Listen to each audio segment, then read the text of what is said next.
Okay, thank you. Okay, students, basically, this is a part of previous lecture.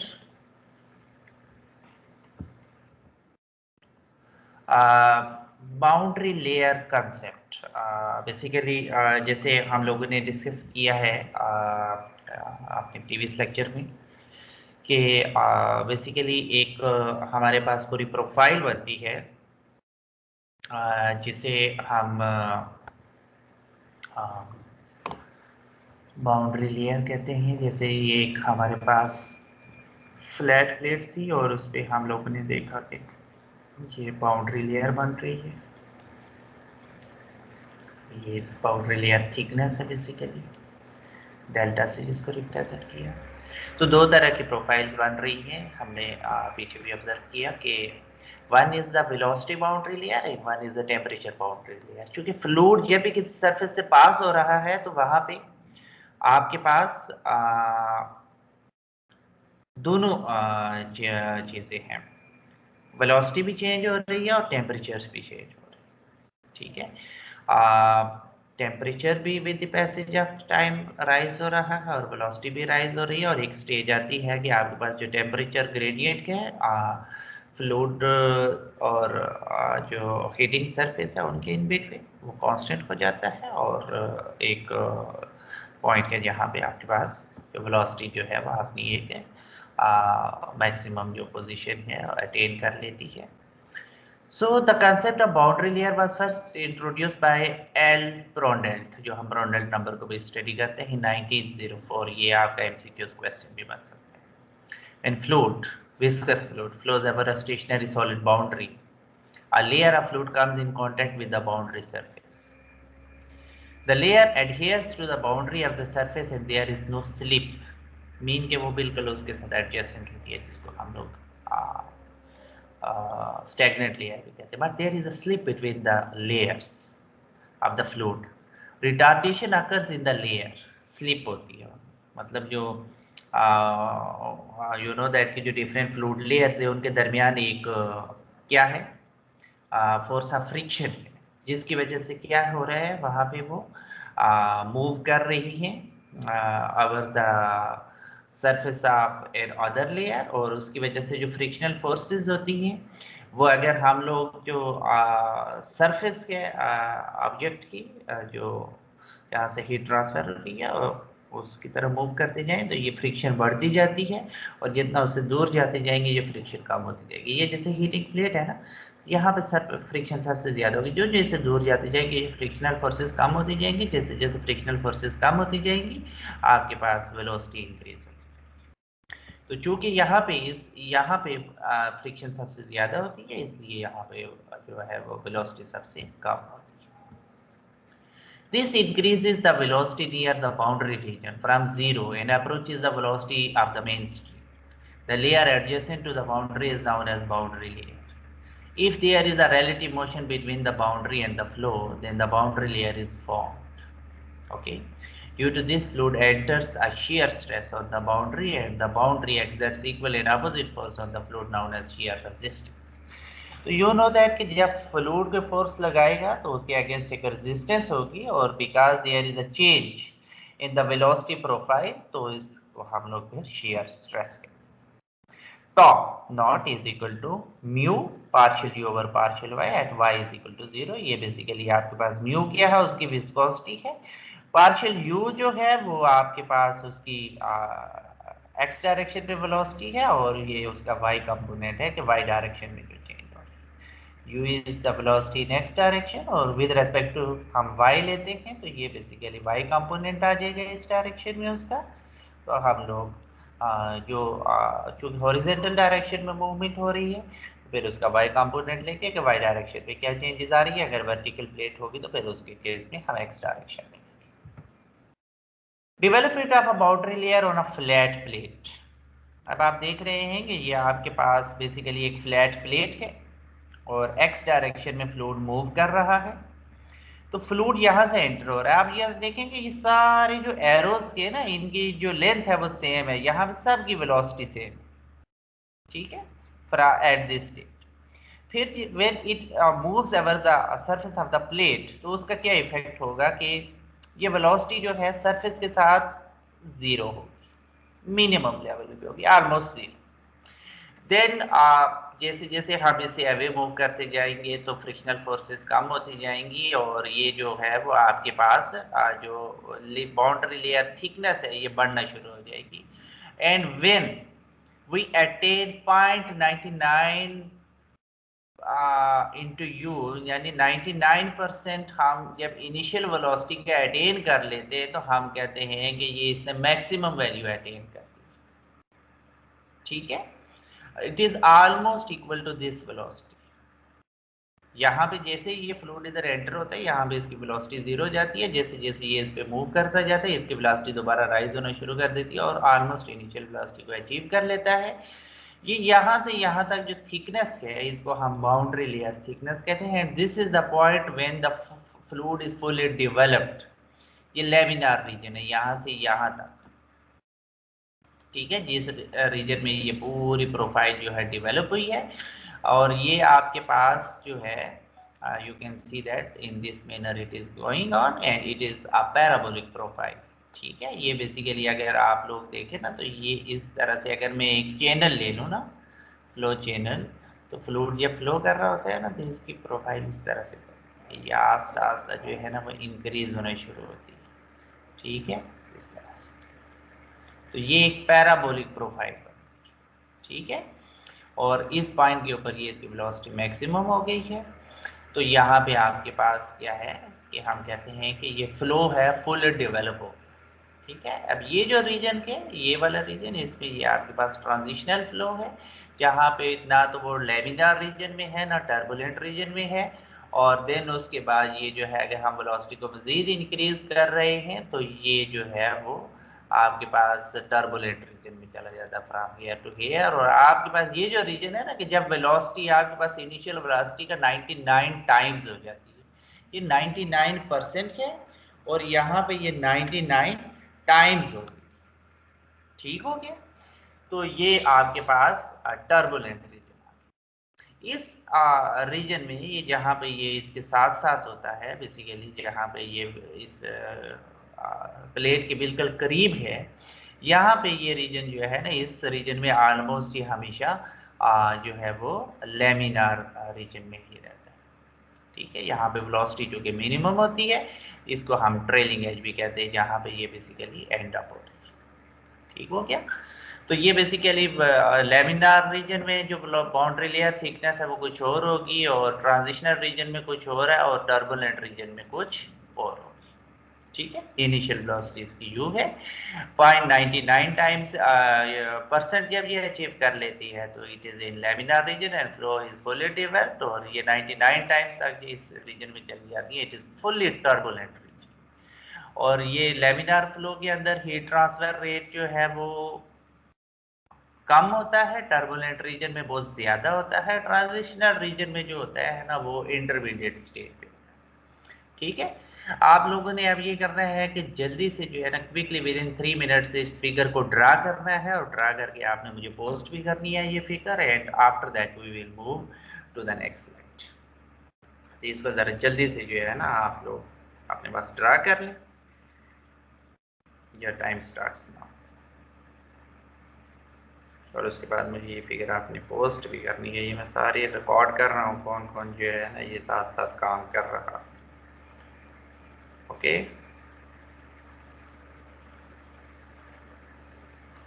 सो जल्दी से draw कर।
You have last 1 minute.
Okay, students, we are now moving to the next slide.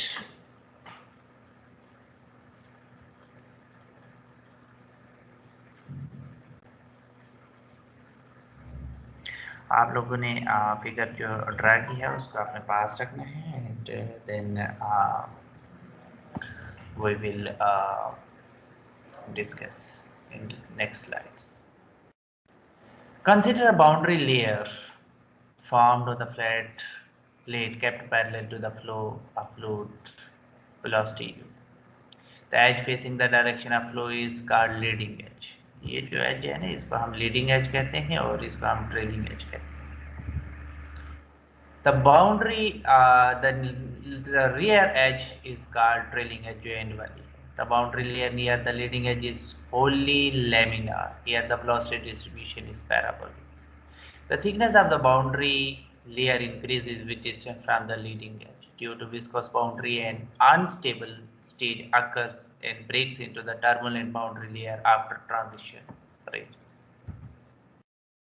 The characteristics of boundary layer. Characteristics क्या हैं? Thickness of boundary layer increases as distance from the leading edge increases. Delta increases as kinematic viscosity increases. ये इसकी characteristics ये याद भी होनी चाहिए या आपसे question भी आ सकता है. Delta decreases as Q increases. Tau is equal to mu partial U over partial tau. Tau decreases as X increases. ये बेसिकली shear stresses की बात हो रही है. U decreases in the downward direction and boundary layer growth is reduced. U decreases in the downward direction, flow near the boundary is further retarded. Boundary layer on the flat surface is a function of inertial and viscous forces and function of either U over V or UL over V. ये UX basically X direction ये length.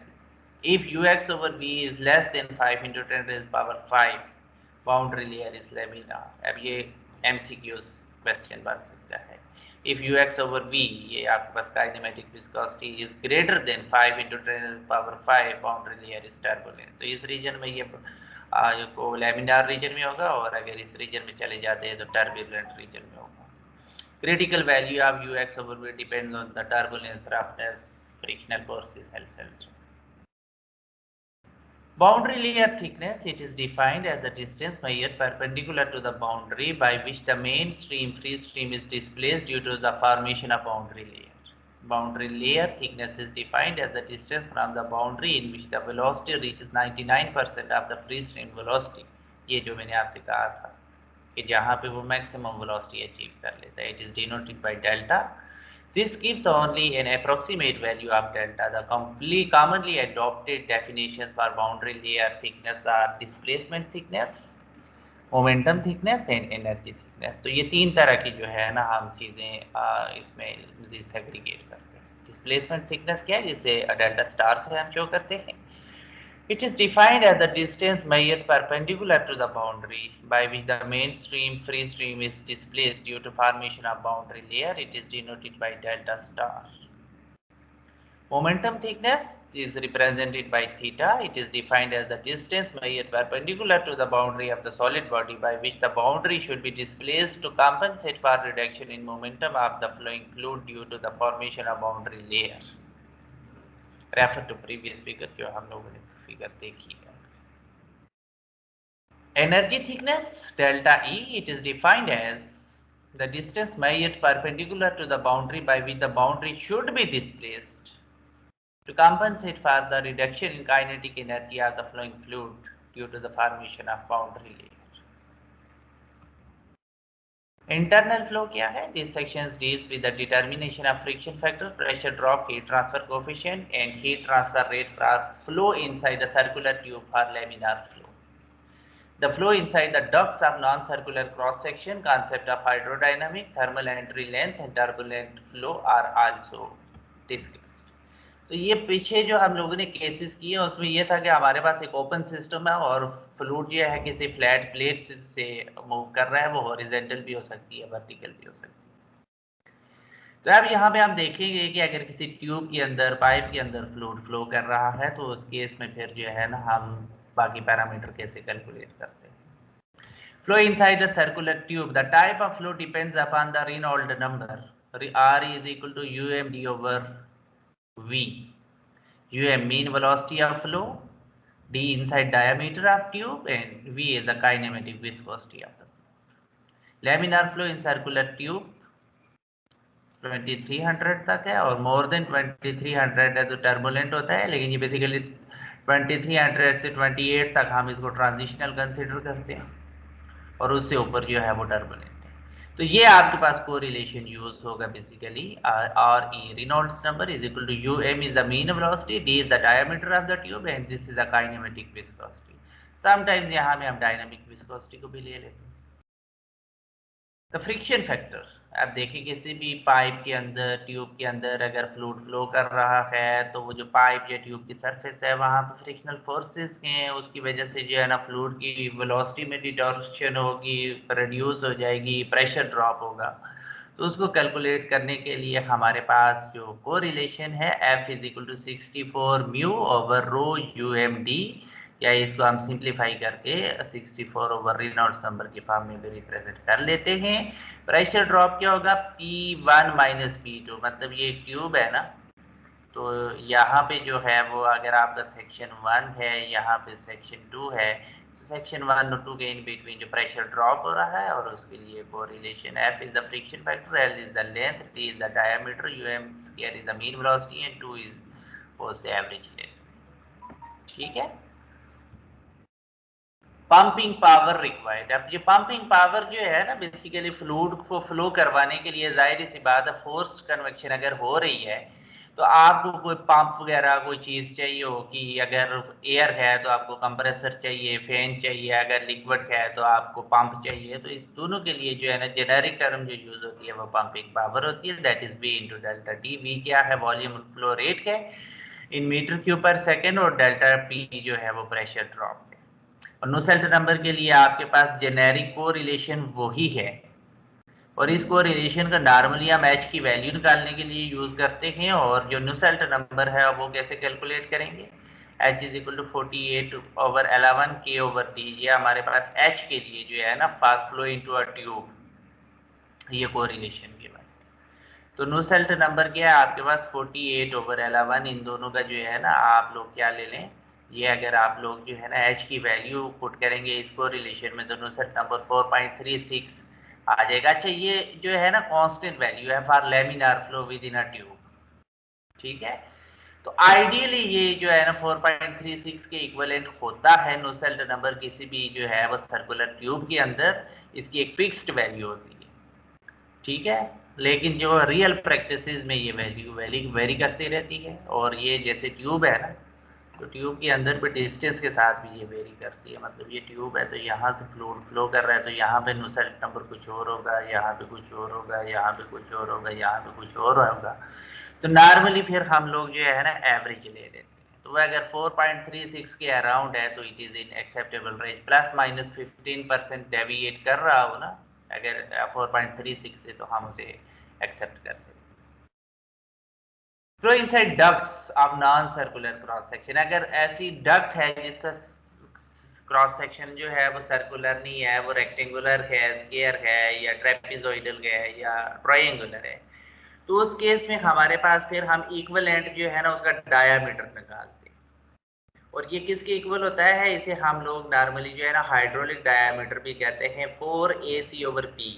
हम उस duct का cross sectional area निकाल लेते हैं और उसकी पेरीमीट्री निकाल लेते हैं और उसको डिवाइड करके हम लोग उसका हाइड्रोडायनामिक डायमीटर निकाल लेते हैं, और देन फिर हम लोग इस कोरिलेशन को यूज कर सकते हैं। जो अगर नॉन सर्कुलर है तो फिर उसका जो है ना वो डायमीटर तो उस तरह से होगा नहीं, पर इक्विवेलेंट डायमीटर हम निकालते हैं। और रेनॉल्ड नंबर के केस में भी फिर हम लोग जो है ना वो उसकी बेसिकली ये यूए मीन वेलोसिटी, हाइड्रोलिक डायमीटर और विस्कोसिटी की वैल्यू यूज करते हैं। तो बाकी आगे फिर कोरिलेशन सेम ही जाता है। Nusselt number for laminar flow in circular tube at constant wall temperature is given by this। ये कोरिलेशन है, ये इसमें ग्रेड्स नंबर है और ये आपने याद रखना है। अगर ग्रेड्स नंबर जो है वो लेस देन 100 हो, इसकी वैल्यू पहले ग्रेड्स नंबर कैलकुलेट करेंगे तो फिर नोसेल्ट नंबर के लिए ये कोरिलेशन यूज होता है। अच्छा, एक चीज आप लोगों ने ध्यान में रखनी है कि जो आपके पास दो तरह की बाउंड्री कंडीशंस होती हैं। मतलब अगर आप लोगों के पास किसी ट्यूब में से फ्लूइड फ्लो कर रहा है ना, तो इस ट्यूब में से वो फ्लूइड हीट फ्लो एब्जॉर्ब कर रहे हैं। तो अब ये तरीकाकार ये होता है कि या तो इस पूरी ट्यूब का टेम्परेचर कांस्टेंट होगा, ठीक है, अब जाहिर है फ्लूइड को हीट कर रहे हैं तो हीट कहीं से एब्जॉर्ब करेगा ना।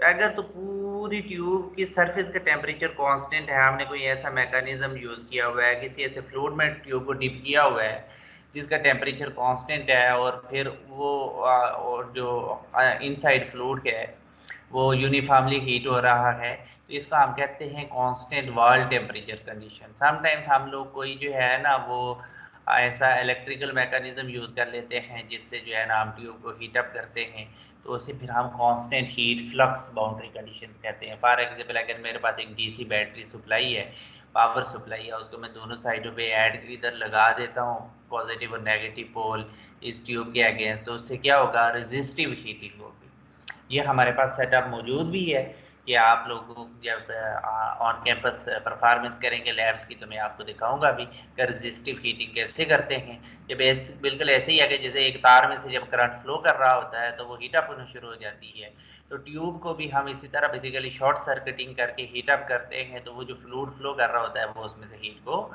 एब्जॉर्ब कर लेता है। ठीक है। टर्बुलेंट फ्लो इनसाइड अ डक्ट, अगर फ्लो टर्बुलेंट हो तो उस केस में फिर हम प्रेशर ड्रॉप के लिए ये कोरिलेशन यूज होता है। फ्रिक्शन फैक्टर के लिए हमारे पास अगर रेनॉल्ड्स नंबर 2 × 10⁴ से कम हो तो हम लोग ये कोरिलेशन यूज करेंगे, और अगर 3 जो है वो फार 2⁻10⁴, ठीक है, इससे लेके 3 × 10⁵ के रेंज में हो, मतलब इससे ज्यादा हो और इससे कम हो तो फिर हम ये कोरिलेशन यूज करेंगे। Nusselt number for turbulent flow inside a smooth pipe is given by this.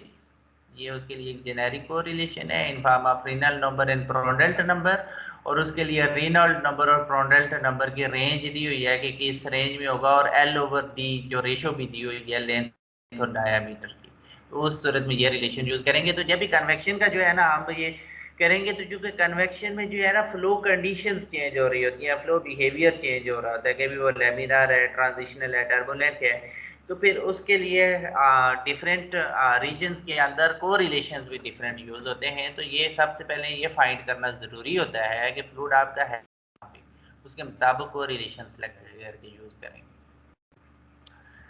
तो ये नुसेल्ट नंबर की आपके पास वैल्यू आ गई है, where n is equal to 0.4 for heating fluid and 0.3 क्या है फॉर कूलिंग फ्लूइड है। ठीक है, तो अगर आपके पास हीटिंग फ्लूइड है, मतलब दो फ्लूइड है, एक फ्लूइड हीट हाई टेम्परेचर पे वो हीट कर रहा है, तो उसके लिए नुसेल्ट नंबर की वैल्यू आप निकालेंगे तो n 0.4 होगा। और अगर फ्लूइड कूलिंग कर रहा है, बेसिकली वो जो कोल्ड फ्लूइड है उसके लिए ले रहे हैं, तो 0.3 होगा। Nusselt number for fluid with large variation in properties, जिसमें बहुत लार्ज वेरिएशन हो, मतलब जो है ना वो एकदम से ट्रांजिशनल हो गया, टर्बुलेंट हो गया, लेमिनार हो गया, तो उसके लिए जेनेरिक कोरिलेशन है, ये यूज कर सकते हैं। ये म्यू पास जो उसकी प्रॉपर्टीज डायनामिक विस्कोसिटी चेंज हो रही है इनिशियल और फाइनल, उसके हवाले से all properties are evaluated at bulk flow bulk mean temperature, ठीक है, except mu s which is evaluated at wall temperature. ये बेसिकली जो है ना, आपके पास किसी भी ट्यूब में जो है ना फ्लूइड फ्लो कर रहा है ना, तो फ्लूइड का टेम्परेचर हर जगह पे वेरी कर रहा होता है। तो फिर हम इसका एक बल्क टेम्परेचर लेते हैं टी बी, वो इसका एवरेज टेम्परेचर होता है फ्रॉम इनसाइड टू आउटसाइड। और ये जो है म्यू एस ये वाल का टेम्परेचर है, बेसिकली टी एस जिसको हम कहते हैं, ठीक है। तो ये वाल टेम्परेचर के ऊपर जो विस्कोसिटी है उसको म्यू एस कहेंगे, और बल्क टेम्परेचर पे जो फ्लूइड की विस्कोसिटी होगी उसे म्यू बी से रिप्रेजेंट करेंगे। ये ज़हन में रखें कि फ्लूइड की विस्कोसिटी नॉर्मली जो है वो टेम्परेचर बढ़ने से कम होना शुरू हो जाती है, तो इसलिए फिर ये ज़रूरी है कि हमें फ्लूइड का टेम्परेचर और सरफेस टेम्परेचर पता हो। तो ये आपके पास कोरिलेशन दिया हुआ है for L over T when it lies between 10 to 400, तो उसके नुसेल्ट नंबर के लिए ये correlation. Heat transfer to liquid metal, आप किसी मेटल को अगर हीट ट्रांसफर हो रही है तो heat transfer by liquid metal, मतलब जैसे मरकरी है for lithium sodium potassium and sodium potassium, for high heat transfer liquid metals are preferred, क्योंकि इनकी स्पेसिफिक हीट कैपेसिटी अच्छी होती है और इनका हीट ट्रांसफर कोफिशिएंट भी जो है वो अच्छा। तो आपके पास नुसेल्ट नंबर की जो है ना वो वैल्यू क्या है, वो ये कोरिलेशन यूज होगा, और इसमें पिकलेट नंबर दिया हुआ है। पिकलेट नंबर कैलकुलेट करने के लिए आप रेनॉल्ड नंबर और फ्रॉन्डेट नंबर का product. For turbulent flow of sodium potassium mixture in smooth 500 uniform heat flux condition है। यूनिफॉर्म हीट फ्लक्स वही चीज़ आ गई है कि आपके पास एक ट्यूब है, आपने इसको रेजिस्टिवली हीट किया हुआ है, तो आपके पास यहाँ पे टेम्परेचर कुछ और है, यहाँ पे टेम्परेचर कुछ और है बेसिकली।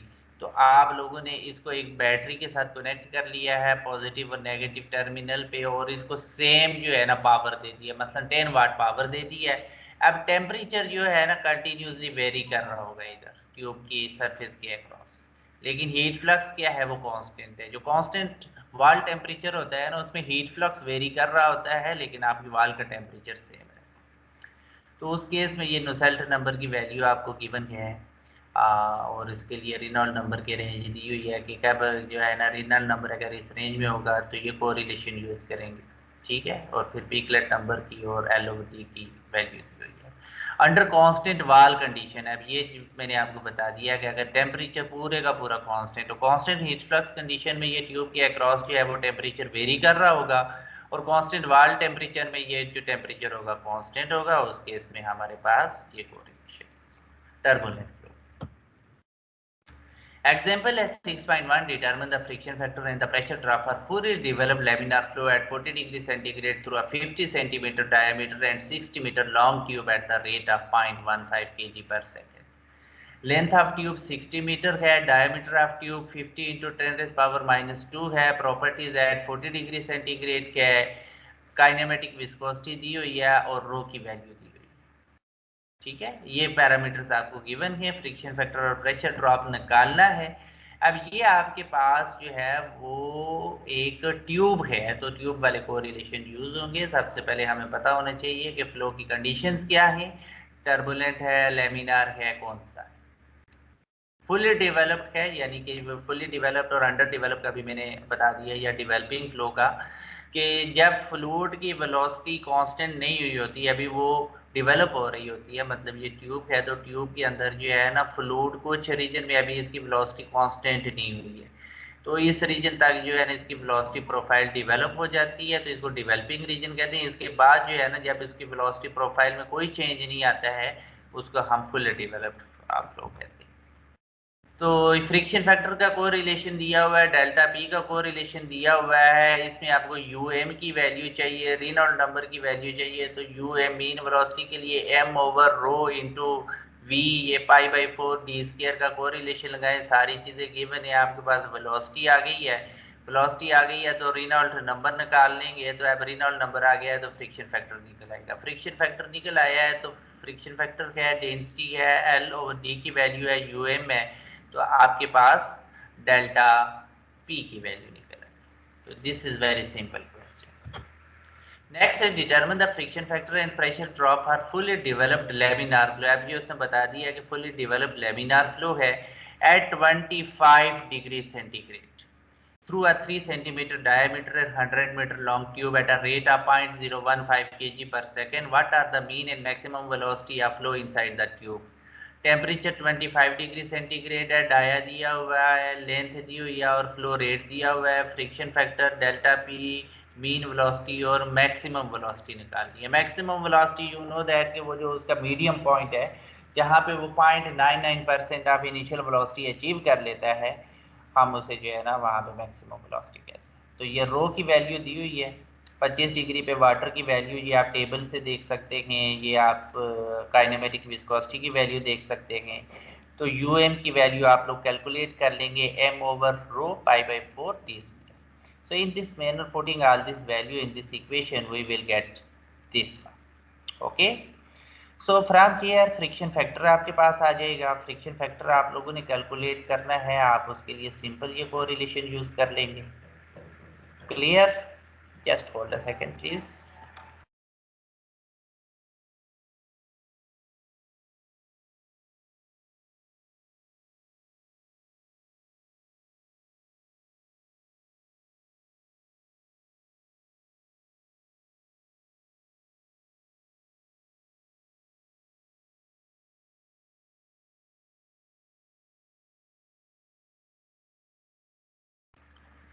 तो आपके पास हाँ, ये बेसिकली फ्रिक्शन फैक्टर के लिए आपको रेनॉल्ड नंबर की वैल्यू चाहिए। तो रेनॉल्ड नंबर आप कैलकुलेट करने के लिए u m t over v चाहिए आपको। अच्छा, ये अगर आप लोगों के पास सारे को रिलेशन आपको पता हो ना, तो ये क्वेश्चन न्यूमेरिकल जैसे कन्वेक्शन के बड़े इजी। आप यहाँ से रेनॉल्ड नंबर निकाल लें, अब ये रेनॉल्ड नंबर की वैल्यू इस इक्वेशन में पुट कर लें तो आपके पास फ्रिक्शन फैक्टर की वैल्यू आ जाएगी। ठीक है। प्रेशर ड्रॉप जो है वो आपके पास फ्रिक्शन फैक्टर भी है, लेंथ भी है, डायमीटर भी है, डेंसिटी भी है, मीन वेलोसिटी भी है। तो आपके पास ये प्रेशर ड्रॉप की वैल्यू आ जाएगी। अब प्रेशर ड्रॉप जो आपके पास आ गया है, तो the maximum velocity is equal to 2 times of u m. Mean velocity का जो है ना, बेसिकली ये मीन वेलोसिटी है ना, तो इनिशियल वेलोसिटी और फाइनल वेलोसिटी का मीन है, तो आप इसको 2 से मल्टीप्लाई कर लें तो ये आपके पास मैक्सिमम वेलोसिटी आ जाएगी। ठीक है, तो this was about this. Next example है हमारे पास कि water at 30 degree centigrade with a flow rate of 0.01 kg enters a 3 centimeter diameter tube which is maintained at 100 degree centigrade. Assuming hydrodynamically fully developed flow, determine the tube length required to heat the water at 60 degree centigrade. तो आपके पास जो है वो आप देखेंगे कि water का inlet temperature दिया हुआ है, फ्लो रेट दिया हुआ है, डायामीटर दिया हुआ है और ट्यूब का जो है ना वो टेम्परेचर दिया हुआ है। अब ये कांस्टेंट टेम्परेचर कंडीशन है, टेम्परेचर कांस्टेंट है ट्यूब का।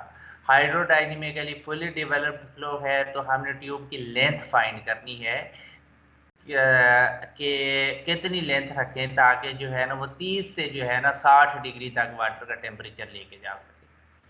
तो इसमें हम लोगों ने सबसे पहले तो मीन टेम्परेचर निकाला है, उसका इनिशियल और फाइनल टेम्परेचर देके मीन टेम्परेचर निकाला है। इसको हम बल्क टेम्परेचर भी कहते हैं। इस टेम्परेचर पे उसकी rho, kinematic viscosity, Prandtl number, thermal conductivity और सीपी की वैल्यू निकाली वाटर के लिए। मीन वेलोसिटी हम लोगों ने कैलकुलेट कर ली, वो हमारे पास 0.014 मीटर पर सेकेंड आ गई है। तो रेनॉल्ड्स नंबर हमारे पास इस कोरिलेशन से आ जाएगा, ये हमने निकाल लिया। तो अब क्यू जो है ना, रेट ऑफ हीट ट्रांसफर है। देखिए ना, ये बेसिकली अगर हम लोगों के पास ये ट्यूब है तो इसको अगर हम लोगों ने 100 डिग्री के ऊपर मेंटेन रखा हुआ है तो Q is equal to m c p delta T.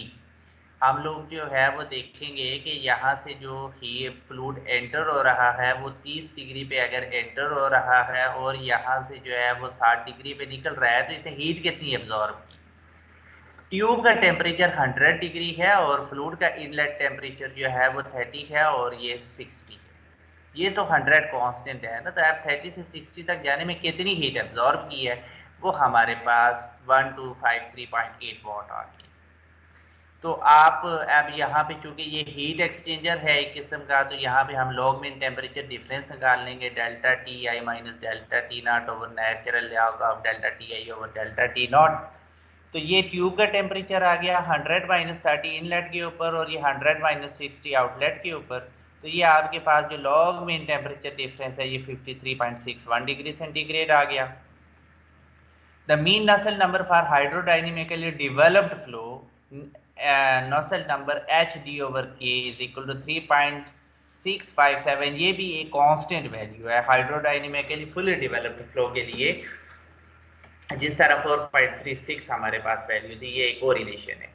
तो मीन हीट ट्रांसफर कोफिशिएंट आप यहाँ से आप निकाल सकते हैं। आपके पास नॉसेल्ट आपके पास जो है नॉसेल्ट नंबर 3.657 है, तो इसकी जगह पे 3.657 पुट कर ले, डी की जगह डायमीटर आ जाएगा, के की जगह थर्मल कंडक्टिविटी आ जाएगी, तो एच की वैल्यू आ गई। अब एच की वैल्यू आ गई है तो आप सिंपली जो है ना ये कोरिलेशन यूज कर लें, ठीक है। इसमें आपके पास क्या है, ये वही कोरिलेशन है, Q is equal to h a delta t, ये न्यूटन्स लॉ ऑफ कूलिंग जो है, ठीक है। डेल्टा टी को LMTD से रिप्लेस कर लिया है, ए की जगह पाई डी आ गया है और एच एज इट इज है, पाई डी एल आ जाएगा ना, एरिया पाई डी एल आ जाएगा, उसका सरफेस एरिया है बेसिकली AS, ठीक है। तो एल की हमने वैल्यू निकालनी है, तो बाकी पैरामीटर इस साइड पे ही रहेंगे, तो आपके पास ये लेंथ की वैल्यू आ गई। Engine oil at 20 degree centigrade with a flow rate of 0.1 kg per second enters a square duct of size 0.01 meter into 0.01 meter hose. Walls are maintained at uniform temperature at 100 degrees C. Assuming hydrodynamically developed flow, determine the duct length required to heat the oil to 60 degree. बड़ा सादा सा सवाल है आपके पास। The properties of engine oil at bulk mean temperature, inlet और outlet temperature दिया हुआ है, आप मीन टेम्परेचर निकाल लें और इस मीन टेम्परेचर के ऊपर आप रो बी पी आर के और सी पी के वैल्यू निकाल लें इंजन ऑयल के लिए। ये जाहिर आप चार्ट्स वगैरह दिए होंगे उनसे निकालेंगे। मीन वेलोसिटी आप निकाल लेंगे, और चूंकि अब ये आपके पास जो है वो स्केयर डक्ट है, नॉन यूनिफॉर्म जो है क्रॉस सेक्शन है, तो फिर इसके लिए आप उसका इक्विवेलेंट हाइड्रोडायनामिक डायमीटर निकालें, ठीक है। तो इक्विवेलेंट हाइड्रोडायनामिक डायमीटर निकाल लें और आपके पास हाइड्रोडायनामिक डायमीटर आ गया 0.01 मीटर। रेनॉल्ड्स नंबर की वैल्यू निकाल लें, हाइड्रोडायनामिक डायमीटर है, यूएम की वैल्यू है, काइनेमेटिक विस्कोसिटी है, तो रेनॉल्ड्स नंबर आपके पास आ गया। The mean Nusselt number for fully developed flow, अब ये रेक्टेंगुलर डक्ट के केस में ये 2.976 के इक्वल होता है। आपने देखा कि ये यहाँ पे नॉसेल नंबर की वैल्यू डिफरेंट है, ट्यूब के लिए डिफरेंट होती है, तो ये कांस्टेंट पैरामीटर है। अब आपके पास एच की डी एच की वैल्यू है, के की वैल्यू है, तो ये आप यहाँ से एच की वैल्यू निकाल लेंगे, एच की वैल्यू आ गई है। अब आप क्या करेंगे कि सेम वही जो है ना सिंपल कोरिलेशन निकाल के देखेंगे कि जो है ना इस डक्ट के अंदर जो है वो इनलेट से आउटलेट के दौरान कितनी हीट एब्जॉर्ब की है इसने। तो फ्लो रेट दिया हुआ है, सीपी की वैल्यू है, टी आउट हमें पता है 60 चाहिए, टी इन 20 डिग्री है, तो इतनी हीट ये एब्जॉर्ब करेगा, तो ये हमारे पास ये 60 डिग्री टेम्परेचर अचीव होगा, ठीक है। तो the log mean temperature difference हम इसमें अगेन निकाल लेंगे, delta T I minus delta T not natural log of delta T I over delta T not. तो ये आपके पास ट्यूब का टेम्परेचर 100 पे मेंटेन है, उसी तरीके से आप लोगों ने इसका जो है ना लॉग मीन टेम्परेचर डिफरेंस निकाल लिया है। और अगेन ये Q is equal to h a delta t का जो है ना कोरिलेशन यूज करके आप लोगों ने एल की वैल्यू निकालनी है। ए किसके इक्वल है, अब ये चूंकि वो है आपके पास नॉन सर्कुलर क्रॉस सेक्शन है, तो इसका एरिया डक्ट है, तो उसमें ये क्या चीज़ है, डक्ट नहीं है, लेट मी सी, हाँ स्क्वायर डक्ट है, तो ये 4D इंटू एल इसका जो है वो एरिया आ जाएगा। अब ये सरफेस एरिया, ये जेन में रखे, ये हाइड्रोडायनेमिक डायमीटर आ गया और ये उसकी लेंथ आ गई है, ये क्रॉस सेक्शनल एरिया नहीं है, ये सरफेस एरिया है। ठीक है, तो ये आपके पास आ गया है। तो Q ओवर H 4DL आएगा, L को इस साइड पे सेपरेट कर लिया, LMTD साथ बच गया है, तो आपके पास ये लेंथ आ जाएगी इसकी। क्लियर हो गया? तो दिस वाज ओवर ऑब्जेक्टिव। अब नेक्स्ट क्वेश्चन भी वैसा ही है। Water at 30 degree centigrade flows with a velocity of 1.5 metre per second inside a 20 centimetre diameter clean cast iron tube. Determine the friction factor, pressure drop over a length of 1500 meter and pumping power required। अब इसमें pumping power भी निकालनी है। तो properties जो है water की 30 degree पे आप निकाल लें, रो की वैल्यू निकाल लें, काइनेमेटिक विस्कोसिटी की वैल्यू निकाल लें, और इन दोनों को यूज करते हुए हम लोगों के पास, क्योंकि ये वैल्यू भी हमें दी हुई है, डायामीटर भी है, काइनेमेटिक विस्कोसिटी भी हमारे पास आ गई है, तो रेनॉल्ड्स नंबर निकल आएगा। रेनॉल्ड्स नंबर को यूज करते हुए, चूंकि टर्बुलेंट फ्लो है, तो आप फ्रिक्शन फैक्टर के लिए जो कोरिलेशन यूज करते हुए फ्रिक्शन फैक्टर निकाल लेंगे। फ्रिक्शन फैक्टर हमें चूंकि चाहिए होता है प्रेशर ड्रॉप के लिए, तो ये टर्बुलेंट फ्लो रीजन में ये प्रेशर ड्रॉप के लिए अब सारे पैरामीटर्स आपके पास मौजूद हैं। तो ये प्रेशर ड्रॉप आ गया कि कितना प्रेशर ड्रॉप हो। ठीक है, तो अब आपके पास जो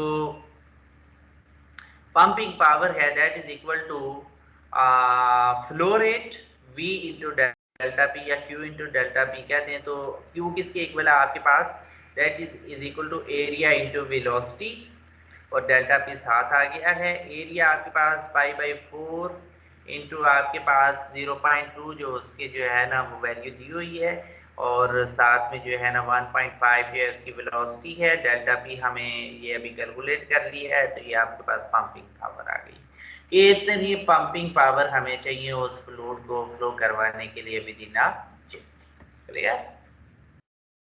सो ये जो है स्लाइड पे वो मैं नेक्स्ट वेयर आपको अवेलेबल कर दूंगा। तो this was all about today's lecture. ठीक है, हम इसको यहाँ पे क्लोज करते हैं। तो अभी इस हवाले से कोई आपका क्वेश्चन हो तो you can discuss. Is there any question? Okay जी, thank you so much for today's lecture.